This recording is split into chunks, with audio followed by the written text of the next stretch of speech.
Hello friends, कैसे हैं आप लोग। हमारे YouTube channel study with expert में आप सभी लोगों का स्वागत है।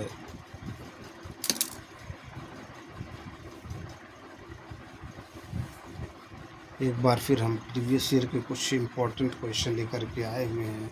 सामान्य हिंदी से संबंधित उसी पे चर्चा करेंगे। ये प्रीवियस ईयर के क्वेश्चन है यूपी ट्रिपल एस सी का जो पेट का एग्ज़ाम होता है उसी से संबंधित सब प्रीवियस ईयर के क्वेश्चन है।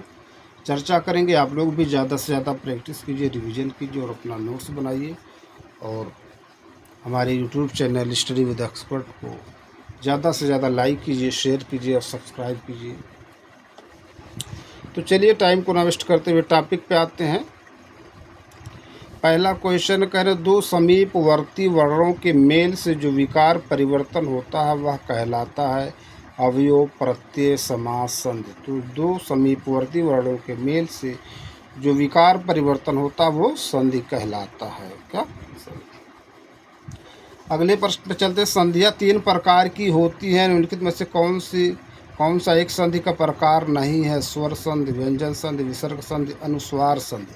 तो अनुस्वार जो है वो संधि नहीं है। संधि तीन प्रकार की होती हैं संधियाँ, लेकिन इसमें अनुस्वार संधि नहीं होता। व्याख्या कह रहे हैं संधियाँ तीन प्रकार की होती हैं, स्वर संधि, व्यंजन संधि और विसर्ग संधि। दो स्वरों के मेल से उत्पन्न विकार को स्वर संधि कहते हैं। व्यंजन से स्वर अथवा व्यंजन के मेल से उत्पन्न विकार को व्यंजन संधि कहते हैं। विसर्ग के साथ स्वर या व्यंजन के मेल से उत्पन्न विकार को विसर्ग संधि कहा जाता है।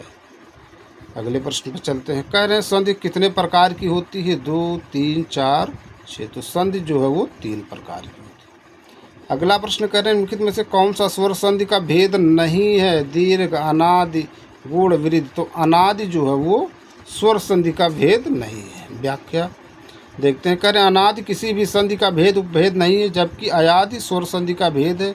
स्वर संधि के भेद दीर्घ स्वर संधि, गुण स्वर संधि, वृद्ध स्वर संधि, यड़ स्वर संधि तथा अयादि स्वर संधि। अनादि कोई संधि नहीं। अगले प्रश्न पे चलते। कह रहे हैं निम्नलिखित में कौन सा स्वर संधि का भेद नहीं है? हल संधि, दीर्घ संधि, गुण संधि, वृद्ध संधि। तो इसमें जो है वो संधि का भेद नहीं है, हल संधि। हल को जो है वो कोई भी संधि नहीं है।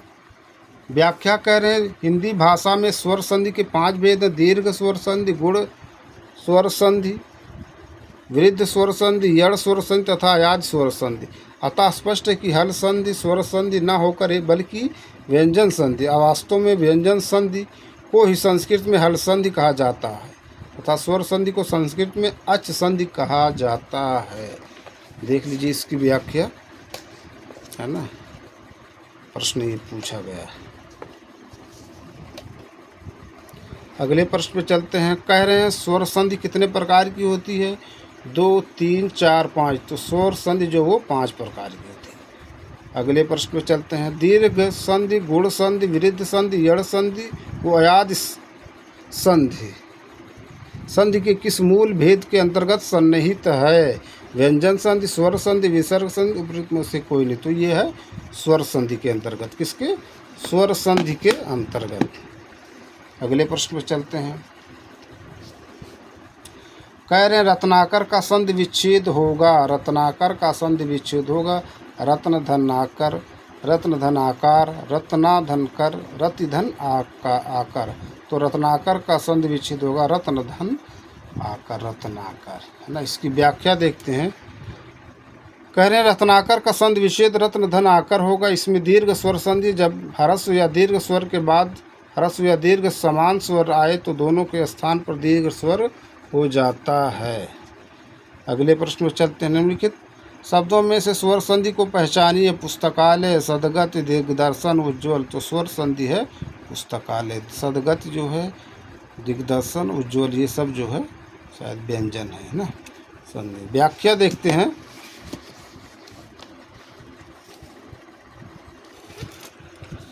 कह रहे हैं पुस्तकालय, पुस्तक धन आलय में स्वर संधि का एक भेद है ना, दीर्घ स्वर संधि। कौन सा? दीर्घ स्वर संधि का भेद है।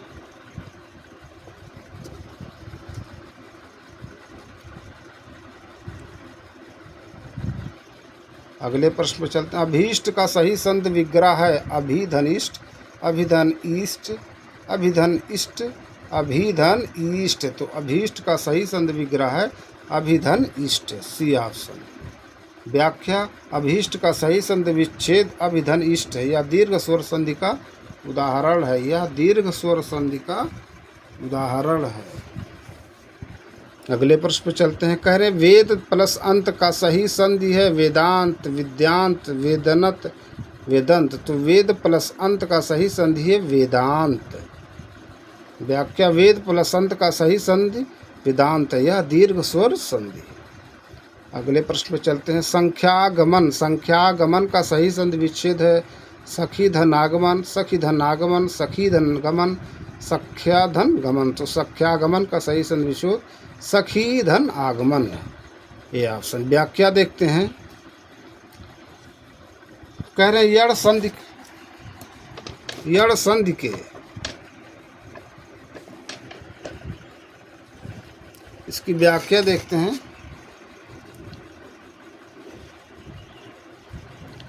कह रहे यड़ संधि के अनुसार यदि ई या ई के पश्चात ई तथा ई को छोड़कर कोई और आस्वर्ण स्वर हो तो ई या ई के स्थान पर या हो जाता है। संख्यागमन का सही संधि विच्छेद सखी धन आगमन है, सखी धन आगमन है ना। अगले प्रश्न में चलते हैं। कह रहे निम्नलिखित में से सही संधि विच्छेद का चयन कीजिए।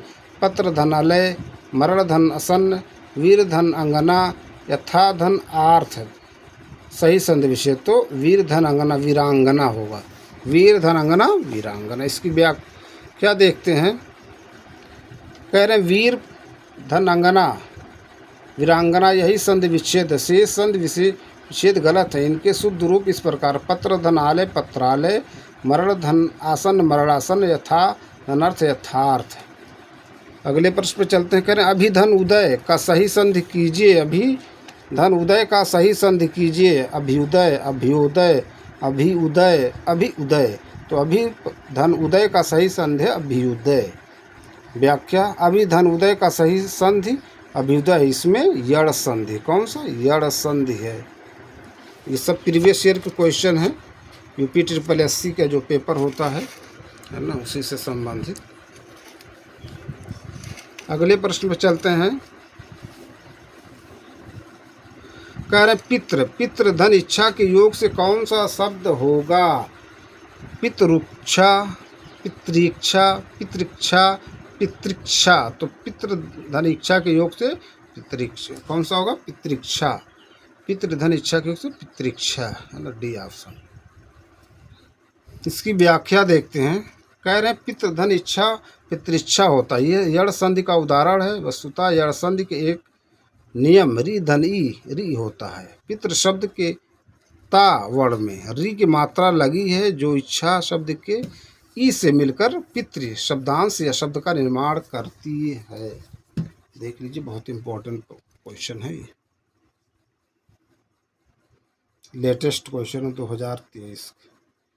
अगले प्रश्न में चल। न्यून का कौन सा संधि रूप शुद्ध है। न्यून का कौन सा संधि रूप शुद्ध है। नी धन उन, नी धन ऊल, नी धन उन, नी धन ऊन। तो न्यून का संधि रूप शुद्ध है नी धन ऊन, न्यून है ना। व्याख्या, न्यून का संधि विच्छेद नी धन ऊन होता है। यह यड़ संधि है, यह यड़ संधि है, यह यड़ संधि। अगले प्रश्न पे चलते हैं।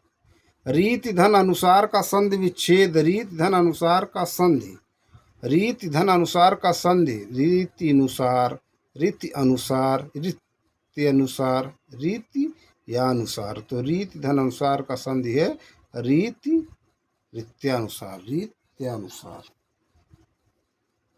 इसकी व्याख्या देखते हैं।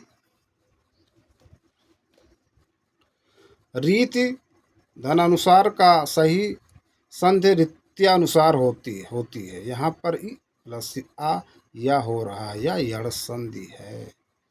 अगले प्रश्न में चलते हैं। स्वल्प का संधि विच्छेद क्या होगा। मा धन अल्प, सो धन अल्प, स धन अल्प, सु धन अल्प। तो स्वल्प का संधि विच्छेद होगा सु धन अल्प, डी ऑप्शन। व्याख्या, स्वल्प का संधि विच्छेद सु धन अल्प होगा। उ या उ के बाद उ या उ को छोड़कर कोई भिन्न स्वर आए तो उ या ऊ के स्थान पर वा हो जाता है। इसमें यड़ संधि है, इसमें यड़ संधि। अगले प्रश्न पे चलते हैं। नद्यागमन, नद्यागम, नद्यागम शब्द का संधि विग्रह है नद्या धनगम, नद्य धनगम, नदी धनागम, नदी धन आगम। तो नद्यागम का संधि शब्द का संधि विग्रह है नदी धन आगम, सी ऑप्शन। व्याख्या, नद्यागम शब्द का संधि विग्रह नदी धन आगम होता है। यह यड़ स्वर संधि है, यह यड़ स्वर संधि है। अगले प्रश्न पर चलते हैं। नद्यागम शब्द का संधि विग्रह है नद्य धनागम, नदी धनागम, नद्या धनगम, नदी धन आगम। देखिए वही प्रश्न है ना, नदी धन आगम 2022 में पूछा गया, फिर 2023 में वही क्वेश्चन है ना, रिपीट हुआ, एक प्रश्न रिपीट हुआ। देख लीजिए, कुछ और प्रश्न हो उस पर भी चर्चा कर लेते हैं।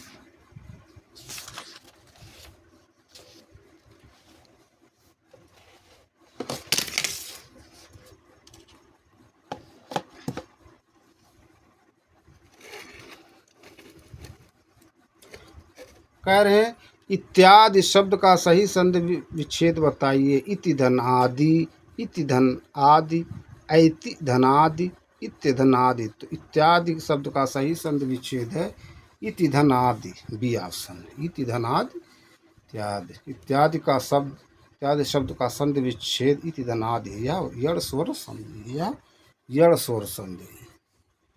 अगले प्रश्न पे चलते हैं। निर्देश दिया हुआ प्रश्न क्या 21 से 23। नीचे लिखे शब्दों को सही संधि विच्छेद का चयन कीजिए। यद्यपि, यद्य धन आपि, यधन दपि, यदि धन अपि, यद्या धन आपि। तो यद्यपि का यदि धन अपि होगा, है ना, यदि धन अपि। इसकी व्याख्या देखते हैं। कह रहे यद्यपि का संधि विच्छेद यदि धन अपि है, इसमें यड़ स्वर संधि है। इस संधि के अनुसार यदि ई उ री और री के बाद कोई भिन्न स्वर आए तो ई का या उ का वा तथा री का रा हो जाता है। अगले प्रश्न चलते हैं।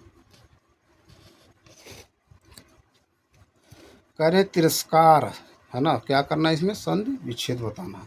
तिरस्कार, तिरस धनकार, तिरह धनकार, तिह धनकार, तिर धनकार। तो तिरस्कार का तिरह धनकार होगा, तिरह धनकार। व्याख्या, तिरस्कार का संधि विच्छेद तिरह धनकार है। इसमें विसर्ग संधि है। इस संधि के एक नियम के अनुसार यदि विसर्ग के बाद अघोष व्यंजन जैसे का, चा, टा, ता, पा, शा, सा है तो विसर्ग के स्थान पर शा, सा में कोई एक हो जाता है, कोई एक हो जाता है ना। अगले प्रश्न पर चलते हैं। कह रहे हैं निम्न में संधि है, निम्न में संधि है यतन मुरारी, यतन मुरार व्यंजन संधि, स्वर संधि, विसर्ग संधि, अयादि संधि। तो यतन मुरारी में है ना, इसमें व्यंजन संधि। इसकी व्याख्या, कह रहे व्यंजन संधि में यदि किसी वर्ग के प्रथम वर्ण के बाद कोई अनुनासिक वर्ण हो तो प्रथम वर्ण के बदले उसी वर्ग का अनुनासिक वर्ण हो जाता। जैसे एतत् धन मुरारी, एतन मुरारी। चित धन मय, चिन्मय। वाक धनमय, वाग्मय होता है ना। अगले प्रश्न पे देखते हैं।